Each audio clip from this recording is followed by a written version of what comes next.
Assalamu alaikum, grade 7. I'm your English teacher from Silk School of Tomorrow, City Campus, Valwal. This is your lecture number 2 of unit number 1. So grade 7, yesterday we started unit number 1. इसमें हम लोगों ने ये देखा कि एक boy था Jack, who decided to leave the house. जिसने ये डिसाइड किया कि वो घर छोड़ देगा. So when he left the house, और वो किधर जा रहा था? विलेज की तरफ जा रहा था.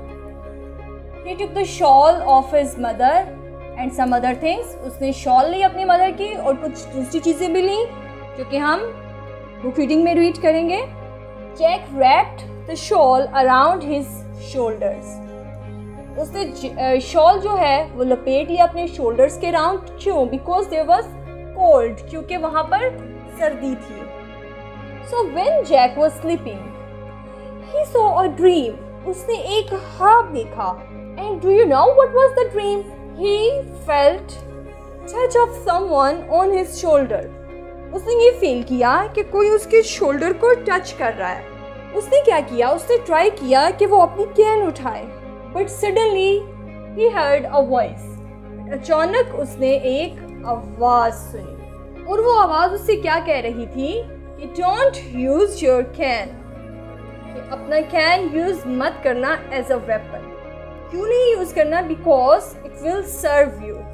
क्योंकि ये तुम्हारे काम आएगा इन योर फ्यूचर, तुम्हारे फ्यूचर में. ओके ग्रेड 7, आज हम लोगों ने क्या रीड किया है कि जैक ने जब विलेज छोड़ा उससे साथ क्या लिया? शॉल ली अपनी मदर की, और वो शॉल उसने अपने शोल्डर्स के गिर्द लपेट ली.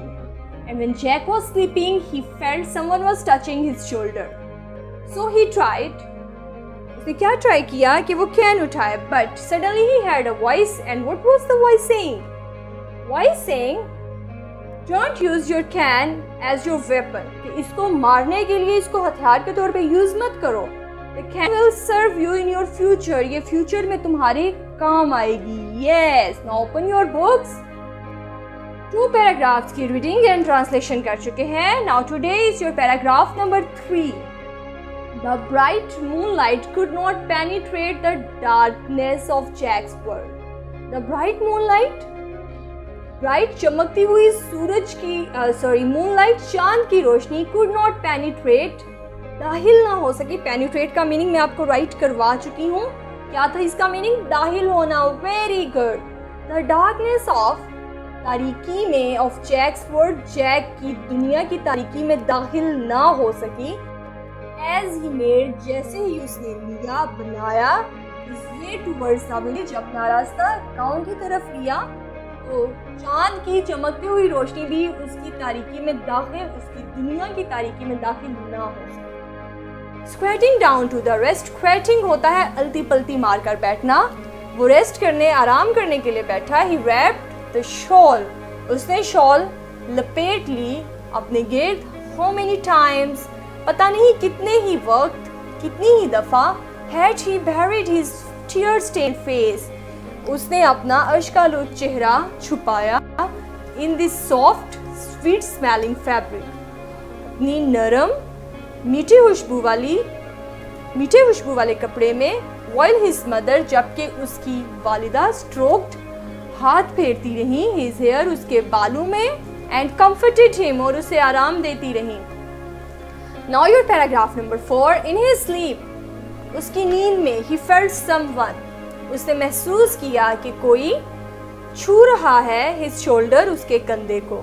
इंस्टिंक्टिवली, फितरी तौर पर, ही रीच्ड फॉर द कैन, वो छड़ी के पास पहुंचा. बट अ वॉइस सेड, लेकिन एक आवाज़ ने कहा, do not use that stick as a weapon, इस छड़ी को एक हथियार के तौर पर इस्तेमाल मत करना Jack. For it will serve you, कि ये तुम्हारी खिदमत करेगी. वेल इन द फ्यूचर, अच्छी खिदमत करेगी मुस्तकबिल में. Now we have done our book reading. This is your translation. एक ही सेंटेंस की ट्रांसलेशन करेंगे. ट्रांसलेशन का तरीका कल भी मैंने आप लोगों को बताया कि पहले word to word, and then we will write the translation of complete sentence. Word to word meanings write करते हैं. Okay grade 7, word to word meanings है. इन हिज स्लीप, उसकी नींद में. ही फेल्ट, उसने महसूस किया. समवन, कोई या किसी ने. टच, छुआ. हिज शोल्डर, उसके कंधे को. अब पूरी लाइन की ट्रांसलेशन राइट करते हैं। उसकी नींद में उसने महसूस किया किसी ने उसके कंधे को छुआ। Okay, grade 7। Now move to your workbooks. Workbooks page number 10। There is again your idiom. Idioms को क्या करना है, मैच करना है उनके करेक्ट मीनिंग्स के साथ। Number 1, a house divided against itself can not stand, कि एक वो हाउस जो कि खुद को डिवाइड कर लेता है वो स्टैंड नहीं रह सकता, खड़ा नहीं रह सकता। तो इसका क्या मीनिंग है कि सब लोगों को यूनाइटेड होना चाहिए, वर्क इकट्ठा करने के, इकट्ठा रहना चाहिए वर्क करने के लिए, ताकि वो अच्छे रिजल्ट्स फाइंड आउट कर सकें। तो इसकी क्या, कौन सा कॉलम है इसका, कौन सा लाइन में है इसका meaning? Yes, very good, second. Match करने इसको। Number 2, cut to the chase. Cut to the chase होता है मतलब की बात करना, तो किसके साथ ये मैच होगा? Very good, get to the point, यहाँ पे ये मैच होगा, get to the point. Number 3, a piece of cake. जो टास्क बहुत इजी होता है, जो चीज़ हमारे लिए बहुत इजी होती है, उसको हम बोलते हैं पीस ऑफ केक। तो यहाँ पर किसके साथ ये मैच होगा? यस, वेरी गुड, ये नंबर 1 पे नजर आ रहा है, something that can be done easily. इसको इसके साथ मैच कर दें, वेरी गुड, सॉरी, इसको इसके साथ मैच कर दें। Now your number 4, on the same page. On the same page का ये मीनिंग होता है कि जब सब एक ही बात पे एग्री कर रहे होते हैं। ओके, ये कहाँ पर है ये? यस, वेरी गुड, इसके सामने ही है, when everyone agrees on the same thing. 4 करवा दिए हैं मैंने, बाकी के जो पॉइंट्स हैं वो आप खुद से मैच करेंगे। Okay, grade 7। Now part B, decide which of the 4 phrases given is idiomatically correct.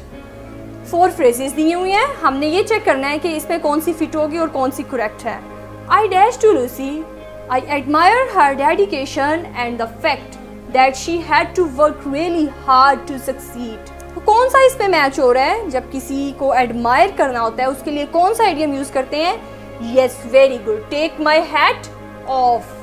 Circle it. Now move to your next page. Number 2, the airline didn't tell us anything. They left us completely. वो हमें completely dark में छोड़ गए about what was happening, क्या होने जा रहा था। इसका क्या ऑप्शन होगा? In the dark या फिर in the fog, in the night or in the shadow? Yes, very good. In the dark. Circle this option. Number 3, are you dash? You would be crazy to take such a risk. क्या तुम पागल हो जो तुम इस तरह का risk लेने चाह रहे हो? तो ये इसके लिए कौन सी फ्रेज या कौन सा आइडियम यूज करेंगे? Out of your brain? No. Out of your head? No. Out of your mind? Yes, very good, इसको सर्कल कर लें। I can't stand that dreadful noise a moment longer. It's driving me up the garden path. No, this is not correct option. Up the rope? No. Up the stairs or up the wall? Yes, very good. Up the wall, यानी कि जब हम किसी चीज़ से बहुत fed up हो जाते हैं, बेबस हो जाते हैं, उसको बोलते हैं up the wall. 5, we were trying to keep the date a secret. हम तारीख को एक सीक्रेट रखना चाह रहे थे, लेकिन टॉम ने क्या किया? रॉस खोल दिया। तो इसकी क्या, कौन सी फ्रेज में इसके मीनिंग्स हैं? Let the cat out of the bag. 2, let the cow out of the field? No. Let the horse out of the stable? No. Let the tiger out of his cage? Yes, option number 1. Let the cat out of the bag. Very good, grade 7. Now open your notebooks. Your topic is word synonyms. First you have to maintain your notebooks, write your day, tick your homework, then your topic. Word synonyms hai. First word is infancy. Infancy meanings early childhood. Nuisance, bother, thrash, beat hard, सख्त मारना, stroked, touch lightly, perceived, detected. Very good, neatly आप लोग ये write करेंगे. Now move to your next page. Here is your question number 3. Again maintain your notebooks, write day, date and tick your homework. Question number 3 is, why was the bright moonlight of no use to Jack on the night he left home? ये बिल्कुल अभी हम लोगों ने थोड़ी देर पहले read किया है कि वो जो ब्राइट मून लाइट थी उसके रास्ते को रोशन क्यों नहीं कर रही थी। यस, वेरी गुड, क्योंकि वो ब्लाइंड था, he was blind, so the moon light could not light his way, इसलिए मून लाइट ने उसके रास्ते को रोशन नहीं किया। Question number 4, what did Jack's father often use the cane for? Jack के जो वालिद थे वो कैन को किस लिए यूज करते थे? आप लोगों ने रीड किया ना ये। Well done, his father used it to beat him, उसके फादर उसे मारने के लिए यूज करते थे। Okay grade 7, now we have done our today's work. आप लोग इसको नीटली राइट करेंगे and after that you will learn your lesson, और उसके बाद आप उसकी प्रैक्टिस करेंगे रफ रजिस्टर्स पर। Okay grade 7, take care.